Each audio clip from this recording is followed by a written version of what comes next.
अल्हम्दुलिल्लाह अल्हम्दुलिल्लाहि वकफ़ा व सलामुन अला इबादिहिल्लज़ीना इस्तफ़ा अम्मा बअद अऊज़ु बिल्लाहि मिनश शैतानिर रजीम बिस्मिल्लाहिर रहमानिर रहीम वक़ालू अइज़ा कुन्ना इज़ामन व रुफ़ाता अइन्ना लमबऊसून ख़ल्क़न जदीदा क़ुल कूनू हिजारतन औ हदीदा औ ख़ल्क़म मिम्मा यकबुरु फ़ी सुदूरिकुम फ़सयक़ूलून मन युईदुना क़ुलिल्लज़ी फ़तरकुम अव्वल मर्रह फ़सयुनग़िज़ून इलैका रुऊसहुम वयक़ूलून मताहु क़ुल असा अन यकून क़रीबा यौम यदऊकुम फ़तस्तजीबून बिहम्दिहि वतज़ुन्नून इन लबिस्थुम इल्ला क़लीला। सूरह बनी इसराइल की आयत नंबर 49 से आगे रुकू के मुकम्मल तक पढ़ी है, तिलावत की है।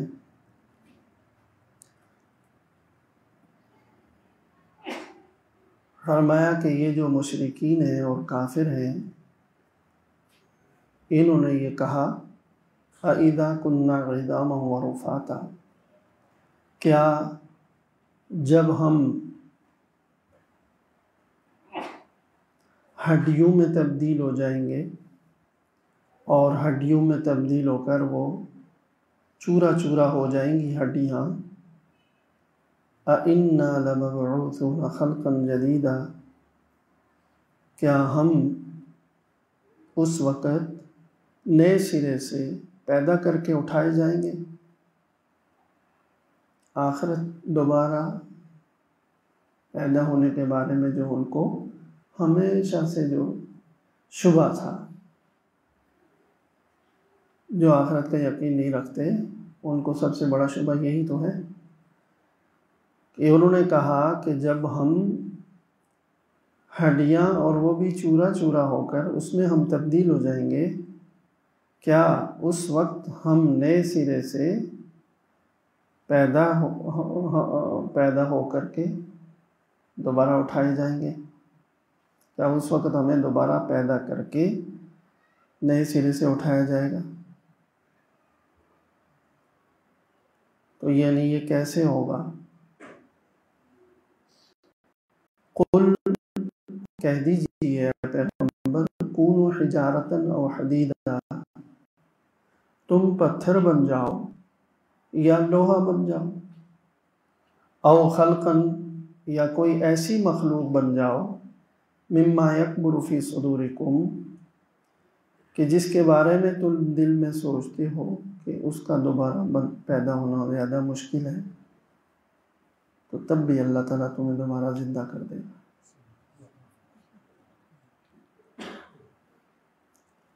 फ़सयक़ूलून मन युईदुना, अब वो ये पूछेंगे कि हमें कौन दोबारा ज़िंदा करेगा। कुल, तो आप बताइए उनको, अल्लज़ी फ़तरकुम अव्वल मर्रा, वही ज़ात तुम्हें दोबारा ज़िंदा करेगी जिसने पहली मर्तबा तुम्हें पैदा किया था। फ़सयुनग़िज़ून इलैका रुऊसहुम, फिर वो सर हिला हिला करके आपसे पूछेंगे, मता हूँ, अच्छा ये दोबारा उठाया जाना होगा कब। कुल, तो आप फरमा दीजिए, आसा अन यकून करीबा, क्या पता है कि उसका वक्त करीब ही आ चुका। ये तीन उनके बुनियादी सवाल हैं और ये सवाल बड़े मंतकी किस्म के। सबसे पहली बात यह है कि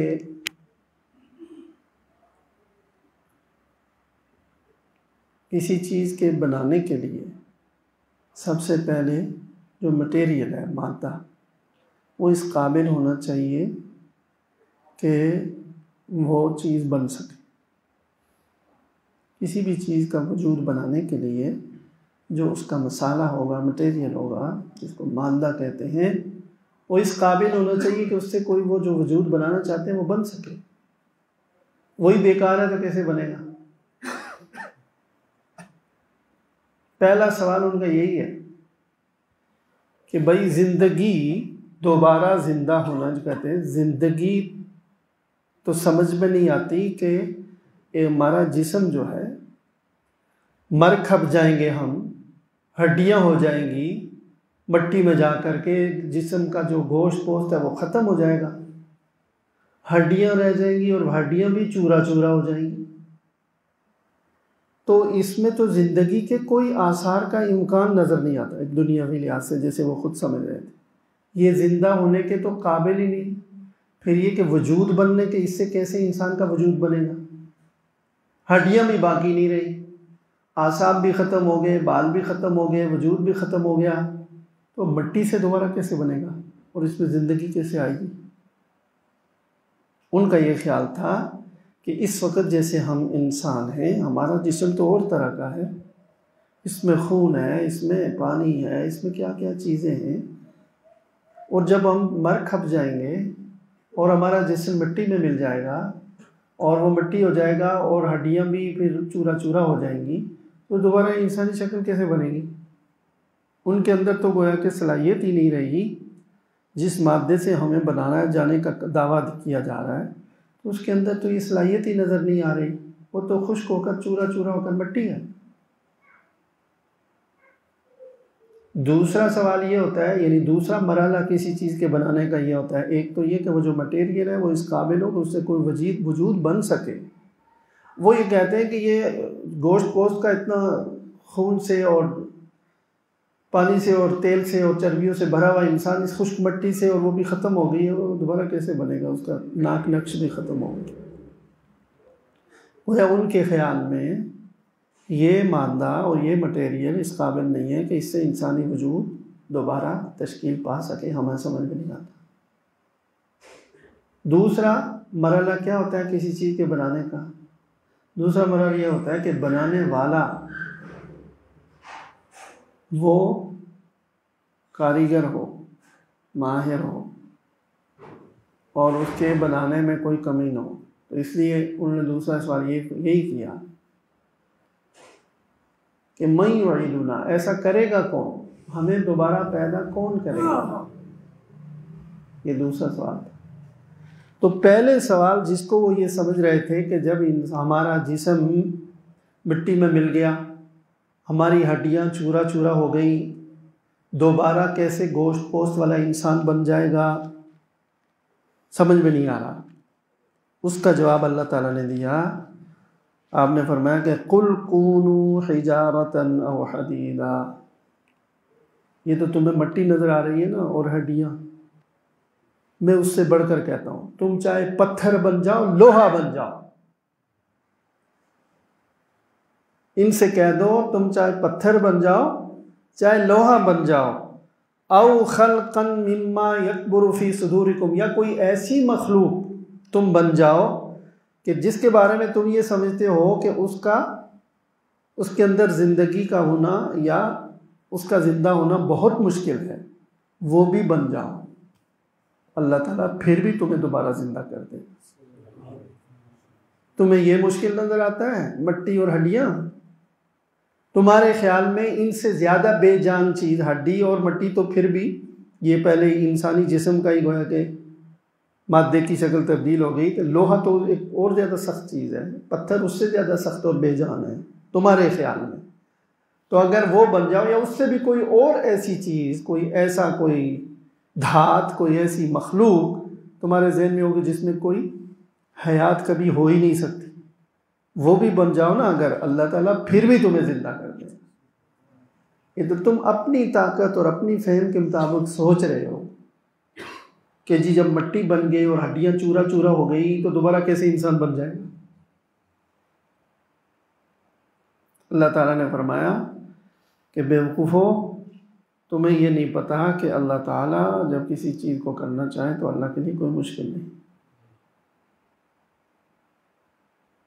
तो उनका जो अगला सवाल था कि हमें फिर ये दोबारा पैदा करने वाला है कौन, कौन ऐसा करेगा, उसका जवाब दिया कि कुल, आप उनसे कह दीजिए अल्लज़ी फ़तरकुम अव्वल मर्रा, दोबारा तुम्हें वही ज़ात पैदा करेगी जिसने पहली मर्तबा तुम्हें पैदा। ये जवाब क्यों दिया? ये नहीं कहा कि अल्लाह पैदा करेगा, ये भी तो जवाब हो सकता था। ये नहीं फरमाया, ये फरमाया वही ज़ात जिसने तुम्हें पहली दफ़ा पैदा किया, वही तुम्हें दोबारा मट्टी होने के बाद, तुम्हारी हड्डियाँ चूरा चूरा होने के बाद दोबारा ज़िंदा वही ज़ात करेगी। ये इसलिए फरमाया कि किसी चीज़ को पहली दफ़ा बग़ैर नमूने के बनाना ज़्यादा मुश्किल है बनिस्बत उस सूरत के कि एक चीज़ बनाकर उसे तोड़ दो, उसका नमूना तो सामने आ गया ना, तो उसको दोबारा बनाना आसान है। तो जो अल्लाह, तुम्हारा नमूना कोई दुनिया में मौजूद नहीं था, तुम्हारा वजूद नहीं था और अल्लाह ने तुम्हें बना लिया, वो अल्लाह तुम्हें दोबारा क्यों नहीं बना सकता? वो अल्लाह, वो हस्ती, वो ज़ात तुम्हें दोबारा बनाएगी, वही जिसने पहली मर्तबा तुम्हें पैदा किया, जबकि तुम्हारा कोई वजूद नहीं था, कोई नमूना, कोई शक्ल नहीं थी, कोई तस्वीर नहीं थी दुनिया में। अब तो तुम इतना अरसा ज़िंदा रहे, अल्लाह ताला के निज़ाम के रिकॉर्ड में हो आप, तो आपको दोबारा बनाना क्या मुश्किल होगा। फरमाया कि कुल अल्लज़ी फ़तरकुम अव्वल मर्रा, वही ज़ात तुम्हें दोबारा पैदा करेगी जिसने पहली मर्तबा तुम्हें पैदा किया। आगे फरमाया कि अब ये आपसे सर हिला हिला कर पूछेंगे, ये जैसे नहीं होता सर मटक मटक कर, वो जब किसी पर एतराज़ करना हो, यकीन न हो, शक और शुबे, अच्छा ये बताओ, अच्छा ये बताओ, ऐसे सर हिला। पर मैं तो कुरान ने बिल्कुल होगा, फसयुनग़िज़ूना इलैका रुऊसहुम, आपने सर हिला हिला कर अब आपसे पूछेंगे कि अच्छा ये दोबारा पैदा होने वाला जो किस्सा आप बता रहे हैं वाक़ई होगा कब, ये कब होगा? तो पहला तो शक ये था कि दोबारा हम पैदा ही नहीं हो सकते, इसलिए कि जब बेजान हो गए, हड्डी मिट्टी बन गए, तो बेजान चीज़ में हयात किधर से आएगी? उसका जवाब दे दिया। तो फिर कहा कि अच्छा ये ऐसा करेगा कौन? तो बता दिया कि वो हस्ती करेगी जब तुम कुछ भी नहीं थे तो उसने तुम्हें बनाया, वही तुम्हें दोबारा बनाएगा। अब तीसरा सवाल है, अच्छा ये बताओ, चलो ये भी, इसका कोई हमारे पास दोनों बातों का जवाब नहीं, ये बताओ होगा कब? ये वाक़या कब होगा कि जो मर गए हैं वो दोबारा जिंदा हो जाएंगे?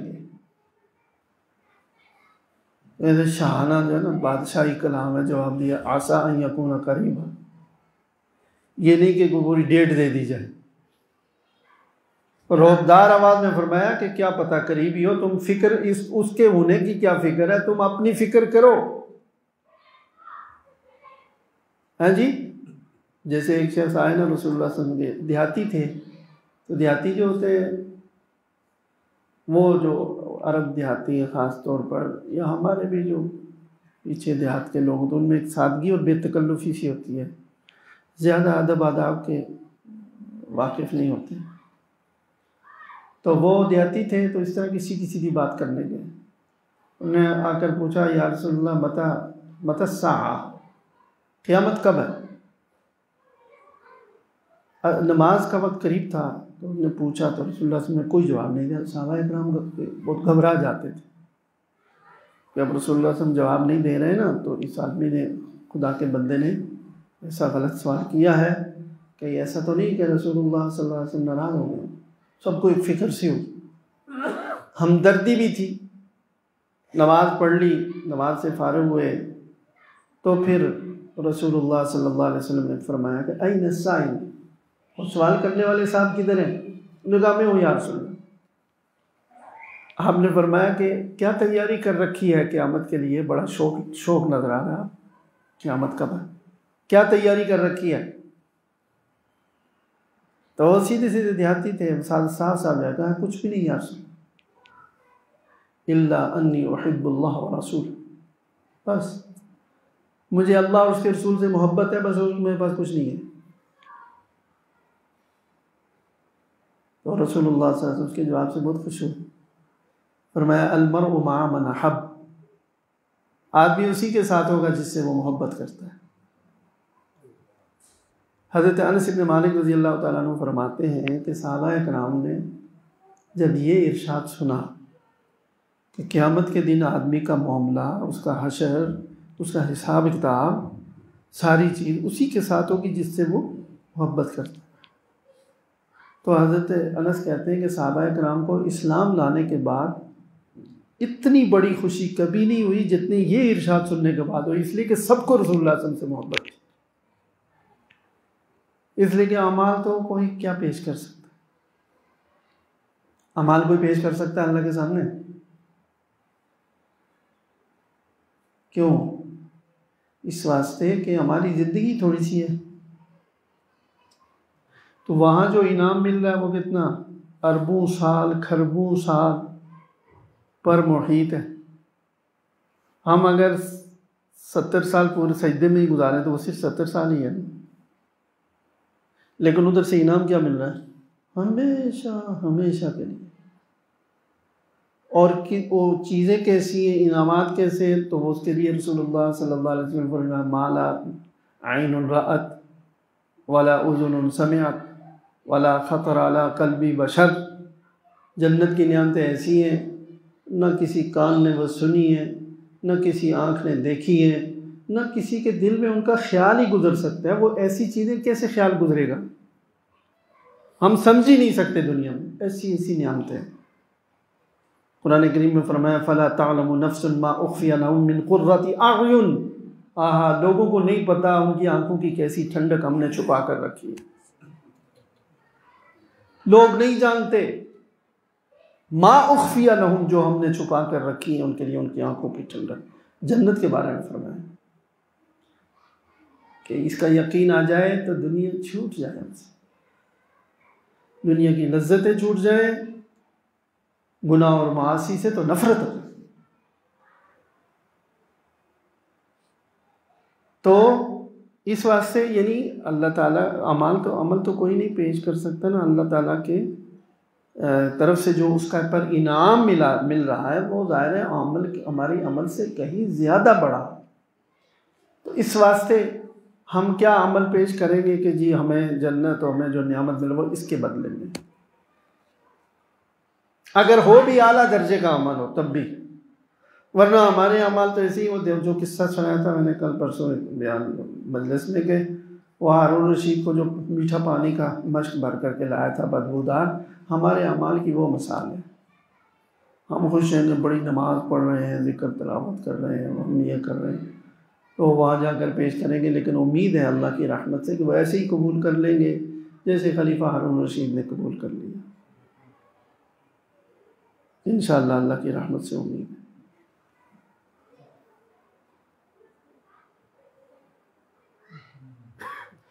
तो ये जो सवाल है कि जी ये दोबारा हमें उठाए जाने का जो बात बताई जा रही है, ये वाक़या कब होगा, इसका जवाब कोई तारीख़ वारीख़ नहीं दी। शाहाना अंदाज में फरमाया कि हो सकता है कि इसका वक्त करीब हो, यानी मतलब ये कि जो तुम्हें काम करना चाहिए वो करो। ये तो सरकारी काम है कि कौन सा कब हो रहा है, ये तो सिस्टम अल्लाह के पास है ना। तुम्हें इसकी क्यों फिक्र है, ये तुमने थोड़ा इंतज़ाम करना है उसका। तुम तो अपनी फ़िक्र करो कि अदालत लगने वाली है तो तुम्हारा क्या बनेगा। इसी पर मुझे याद आया कि जो साहबी ने पूछा रसूलुल्लाह सल्लल्लाहु अलैहि वसल्लम कि क़यामत कब है, तो आपने फरमाया बहुत शौक़ लगा हुआ है उसका, क्या तैयारी की है। असल चीज़ क्या है कि ये वाक़या होने वाला है, तो तारीख़ वारीख़ छोड़ो, उसकी तैयारी करो। हो सकता है वो करीब, हो सकता है वो करीब, आसा यकुन करीबा। मकसद ये कि तुम्हें इसकी परवाह, इसकी फ़िक्र नहीं करनी चाहिए कि कब हो रहा है। ये फ़िक्र करो कि ये हो रहा है तो तुम उसके मुताबिक क्या पेश करोगे वहाँ, इसकी फ़िक्र करो। और फिर आगे फरमाया कि तुम कह रहे हो कि कब हो रहा, योम यदू, वहाँ के कुछ हालात बयान कर दिए, बस तारीख़ वारीख़ नहीं दी, वहाँ के हालात बता दिए इब्तदाई। फरमाया योम यदूकुम फतस्तजीबून बिहम्दी, ये वो दिन होगा जिस दिन अल्लाह ताला तुम्हें पुकारेगा तो तुम अल्लाह के उस पुकार की तामील में अल्लाह की हम्द व सना बयान करते हुए दौड़ पड़ोगे। यौम तस्तजीबूना यौम यदऊकुम, ये वो दिन होगा जब अल्लाह तुम्हें पुकारेगा तो तुम हम्द व सना ज़ुबान से जारी होगी और इस हुक्म की तामील में आ जाओगे। यानी ये फरमाया कि उसके एक मंजर बता दिया। अच्छा, होगा ये कि पहला सूर जब फूंका जाएगा, सूर फूंका जाएगा तो ये कायनात ख़त्म हो जाएगी, क़यामत कायम हो जाएगी। इसको क़यामत का पहला मरहला ये है। हज़रत इसराफील अलैहिस्सलाम की जो असल ड्यूटी है वो सूर फूंकना है। रसूलुल्लाह सल्लल्लाहु अलैहि वसल्लम फरमाते हैं कि वो तो सूर मुंह में रख कर के इंतज़ार में बैठे हैं। ये जो साल और बरस और सदियाँ नहीं हमारे लिए बहुत लंबी हैं, उनके लिए इतनी लंबी नहीं है। वैसे ही चलो अभी 1-2 घंटे के बाद जैसे हम सोचें कि दुनिया का ज़माना उनके लिए कोई बड़ा नहीं है। वो कहते हैं अभी अल्लाह का हुक्म होगा तो बस मैंने फूंक देना है। तो वो फूंकना है, वो कोई हवा है, उसका ज़ोर है, फिर उसकी आवाज़ निकलेगी और शुरू में बारीक आवाज़ आएगी। जुम्मे का दिन होगा, हदीस रवायात में आता है, लोग अपने कामकाज में बिल्कुल दुनिया के कामों में लगे हुए होंगे। कोई दुकानों में जा रहा है, कोई ऑफिस में, कोई खाने पकाने में मसरूफ़ है, ज़िंदगी मशगूल होगी। तो ये इस तरह से आवाज़ उभरना शुरू होगी, वो भी बढ़ती जाएगी। पतली आवाज़ बढ़ते बढ़ते बढ़ते उसमें गड़गड़ाहट, एक आवाज़ जितनी तेज़ होगी ना, तो वो आपने देखा कोई तेज़ लड़ाका तैयारा गुजरे तो कैसे लगता है पूरे दरो दीवार हिल गई। आवाज़ की उसकी वजह से हवा में भी एक तमव्वुज पैदा होता है। तो वो इतनी बढ़ती जाएगी कि गड़गड़ाहट शुरू होगी और बंद नहीं होगी, बढ़ रही है, बढ़ रही है, बढ़ रही है। जंगल के दरिंदे वहशतनाक होकर भागते हुए शहरों की तरफ आ जाएंगे, लोग सब कुछ एक हैरान परेशान, और फिर ज़मीन घूमना शुरू होगी, पहाड़ घूमना शुरू होंगे, सब कुछ तहस नहस हो जाएगा और ख़त्म हो जाएगी। ये पहला सूर होगा। इसके बाद कब तक ये सिलसिला होगा? सब खामोशी होगी अल्लाह के इल्म में। यही वो ज़माना होगा जिसके बारे में हदीस में आता है कि अल्लाह ताला फरमाएंगे लिमनिल मुल्कुल यौम, अब बताओ बादशाहत किसकी है? कोई भी नहीं हो। आखिर में इसराफील अलैहिस्सलाम को भी अल्लाह ताला, अज़राइल अलैहिस्सलाम को फरमाएंगे तुम भी मर जाओ, इसराफील को भी मार दो, तुम भी मर जाओ, सब मर जाए। फिर अल्लाह के हुक्म से दोबारा वो जिंदा होंगे इसराफील अलैहिस्सलाम। तो फिर एक अरसे के बाद दोबारा सूर फूंका जाएगा। और 40 साल का अरसा है या 40-100 साल का अरसा है, वल्लाहु अल्लाह। तो जब दोबारा फूंका जाएगा ना, तो उसमें लोग, बारिश भी होगी एक, उससे पहले ज़मीन ऐसे बिल्कुल चटियल मैदान हो जाएगी अल्लाह ताला के हुक्म से। जैसे वो ना मैदान बन जाएगी, पूरी ज़मीन, पहाड़ कुछ नहीं होगा, सब पहले हो चुकी होगी। उसी से उगेंगे इंसान और करोड़ों अरबों, चूँकि वो सब इसी मिट्टी में। एक बारिश होगी और फिर सूर फूंका जाएगा, ये दूसरा सूर है सब जिंदा। उस वक़्त एक खौफ होगा, एक दहशत होगी, ऊपर की तरफ आंखें उठी होंगी, सारे उधर देख रहे जा रहे। हज़रत आयशा रज़ियल्लाहु तआला अन्हा ने फरमाया, और नबी करीम सल्लल्लाहु अलैहि वसल्लम ने फरमाया कि सब नंगे होंगे, जैसे कब्रों से उठ रहे हैं, लिबास के लिए। हज़रत आयशा रज़ियल्लाहु तआला ने पूछा, या रसूल अल्लाह, तो औरतें मर्द सब होंगे, एक दूसरे का सतर भी हो, कैसे उनको मुश्किल नहीं होगी? ज़ाहिर तकलीफ़ होगी सतर में। नबी करीम सल्लल्लाहु अलैहि वसल्लम ने फरमाया, आयशा तुम कहाँ हो?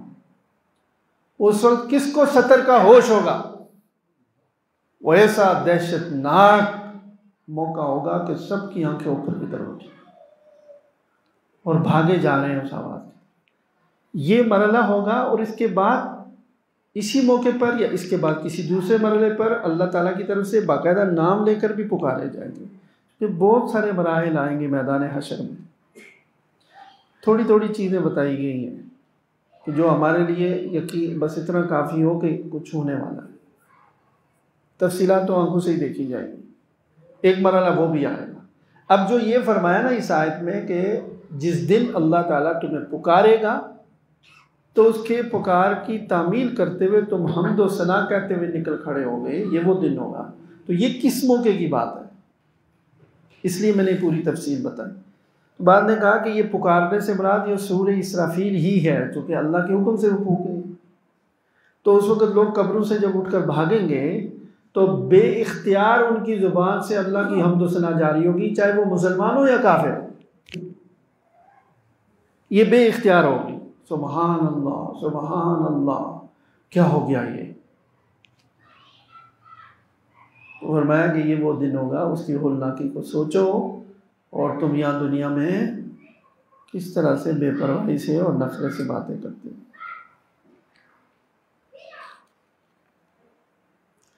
वतज़ुन्नून इन लबिस्तुम इल्ला क़लीला, उस दिन तुम ये समझोगे कि तुम बहुत थोड़ा अरसा दुनिया में रहे। जब उठेंगे ना वहाँ तो ऐसा होगा जैसे सोया आदमी और ख्वाब से बेदार हो गया। तो दुनिया की ज़िंदगी याद आएगी, कहेंगे कि हम तो बहुत ही थोड़ा सा दुनिया में हैं। उस वक्त ये याद आए, तो दुनिया में ही समझो कि ये थोड़ी सी ज़िंदगी है, इसको सही इस्तेमाल करें।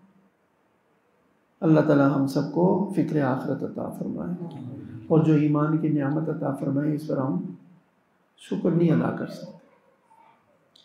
ये भी तो इंसान है जो आखिरत का इनकार कर रहे हैं और सवालात कर रहे हैं, एतराज़ात कर रहे हैं अल्लाह के नबी। हमें अल्लाह ताला ने मुसलमानों के घर में पैदा कर दिया, हमें अल्हम्दुलिल्लाह ईमान है।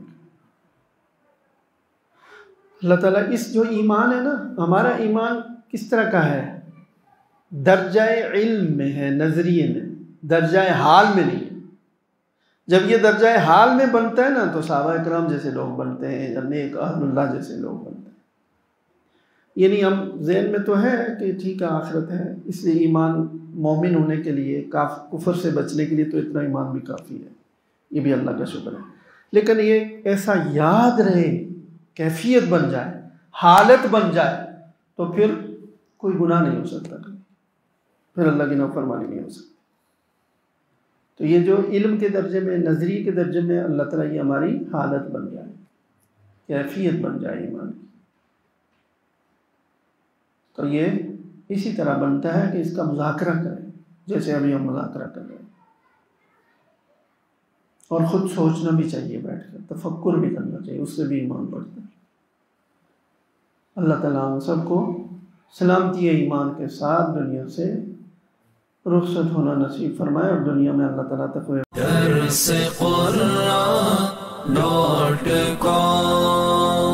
www.darsequran.com